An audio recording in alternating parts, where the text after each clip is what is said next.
अस्सलाम वालेकुम फ्रेंड, कैसे हैं सब? ठीक ठाक है। Welcome to my channel. बच्चे आराम से बैठ के मोबाइल देख रहे थे। ये मोहम्मद मुस्तफ़ा है मेरा बेटा। और यह उतनी देर में अबू बकर भी आ गया। अबू बकर ने कहा कि मुझे नाश्ता दे दे। मैंने कहा नहीं, पहले आप दूध पियो। तो कहता नहीं, पहले मैंने नाश्ता करना है। बच्चे ज़्यादातर जब उठते हैं ना तो सुबह हल्का फुल्का ही नाश्ता करते हैं। आपको पता है बच्चों की आदत होती है। बच्चे ही बेहतर जानते हैं। बच्चे खाने पीने में भी तंग करते हैं। हर चीज़ में बच्चों ने टेंशन दी होती है। कभी ये खाएं, माँ का यही होता है। माँ कहते हैं हमारे बच्चे ये भी खा ले, ये भी खा ले, लेकिन नहीं जी, जो इनको सूट करते हैं, जो इनको पसंद होती है। उतनी देर मैंने अपना भी कप चाय बना लिया। उतनी देर में नाया मैडम भी उठ गई थी। हम इसको नाया मैडम कहते हैं। उतनी देर में नाया मैडम भी उठ गई। बच्चे जब आ रहे थे, बैठे हुए थे, मैंने कहा क्यों ना करके थोड़ी सी डस्टिंग वगैरह, सफाई वगैरह कर ले।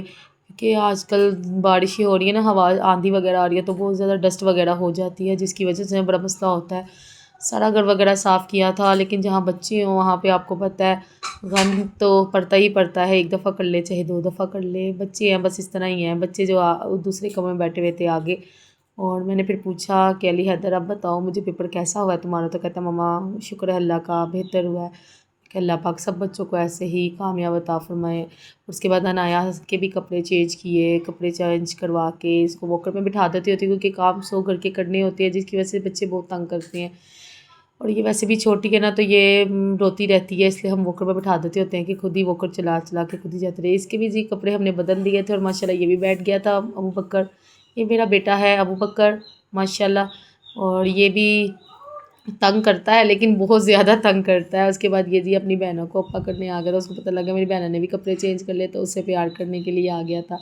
तो मैं तब तक देख रही थी कि अबू बकर के बाबा आ जाएँ और कोई सब्ज़ी वगैरह ला दे। चलें जी, मैं खाना वगैरह बना लूँ, क्योंकि बच्चे हैं, बच्चे स्कूल से आते हैं, उनको भूख वगैरह लगी होती है। उतनी देर में मैं अनाया को कमरे में लेकर आई। मैं कहा चले अनाया को सुला दूँ, क्योंकि आपको पता है बच्चों के साथ काम करना बहुत मुश्किल होता है, और बच्चों के साथ काम करने के लिए बहुत मुश्किल पड़ती है। इसलिए मेरी कोशिश यही होती है कि मैं अनाया को पहले सुला दूँ, फिर बाकी किचन वगैरह सबके काम कर लूँ। उतनी देर में मेरे हस्बैंड भिंडियाँ चिकन ले आए थे। चिकन मैंने वॉश कर लिया था। तो चिकन हम तो चिकन फ्राई करके ही खाते हैं। ज़्यादातर लोग तो ऐसे ही खा जाते हैं, लेकिन हम चिकन फ्राई करके ही खाते हैं, क्योंकि हमें शुरू से चिकन वगैरह फ्राई किया। चिकन फ्राई कर लो ना, तो वो फिर जो स्मेल होती है ना चिकन की, वो नहीं होती। बस रोज़मर्रा के काम है, हर हाउसवाइफ का यही काम है। टाइम गुजरता ही नहीं, पता ही नहीं चलता बच्चों के साथ खाना पकाने में। बस अल्लाह पाक हम सब हाउसवाइफ को हिम्मत और ताकत अता फरमाए कि हम अपने बच्चों के साथ साथ खाना वगैरह भी देखते हैं। और इतनी गर्मी है कि किचन में बैठना बहुत मुश्किल हो जाए। उसके बाद हमारा चिकन वगैरह फ्राई हो गया था। भिंडियाँ मैंने काट ली थी। हमने जिस ऑयल में चिकन फ्राई किया था, हमने उसी ऑयल में भिंडियाँ वगैरह फ्राई कर लेनी है। भिंडियाँ बस इतनी नॉर्मली फ्राई करें, ज़्यादा फ्राई कर लें तो भिंडियाँ ना सख्त हो जाती हैं। इस वजह से ना भिंडियों को हल्का सा ही फ्राई करना पड़ता है। बस रोज़मर्रा के काम है, कभी ये चीज़ बना ले, कभी ये चीज़ बना ले, कभी बच्चों को ये चीज़ खिला दे, कभी ये चीज़ खिला दे। और मेरे बच्चों के नखरे ही नहीं ख़त्म होते। वो कहते हैं मम्मा आप क्या रोज़ ये सब्ज़ियाँ वगैरह बना लेती हो? और मैं तो बच्चों को यही कहती कि बेटे ये जो सब्ज़ी होती है ना, ये बच्चों की प्रोटीन्स के लिए बहुत अच्छी होती है, लेकिन आजकल के बच्चों को कौन समझाए। मेरे हस्बैंड को ये बहुत पसंद है, भिंडियाँ चिकन। वो अपनी पसंद की जो भी चीज़ ला के दे देना तो मैं बना लेती हूँ। मुझे भी भिंडी बहुत पसंद है, और मैं साथ साथ बनाती रहती हूँ जो चीज़ हो। लेकिन मेरे हस्बैंड को करेले बहुत पसंद है।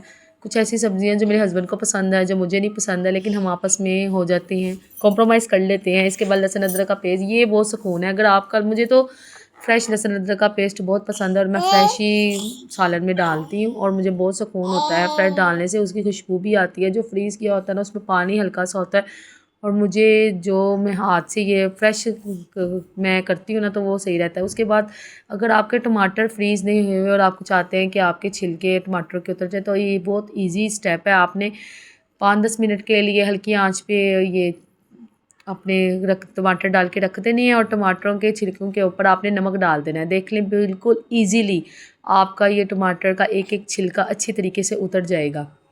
ये आराम से देखिएगा, चिमटे के ज़रिए आपने उतारना है, ऐसे नहीं उतारना। चिमटे के ज़रिए उतारेंगे तो ये देखिए पूरा पूरा सारा आराम से। और 10 मिनट के लिए आपने रखना है, जब तक टमाटर के जो ये ऊपर वाले छिलके होते हैं ना, ये ऊपर को आ जाते हैं, और ये है फूल के ना ऊपर को थोड़े से हो जाते हैं, तो वो फिर आप इजीली उतार सकते हैं। उसके बाद घर के आम मसाले जो हम डालते हैं, मैंने वो डाले थे।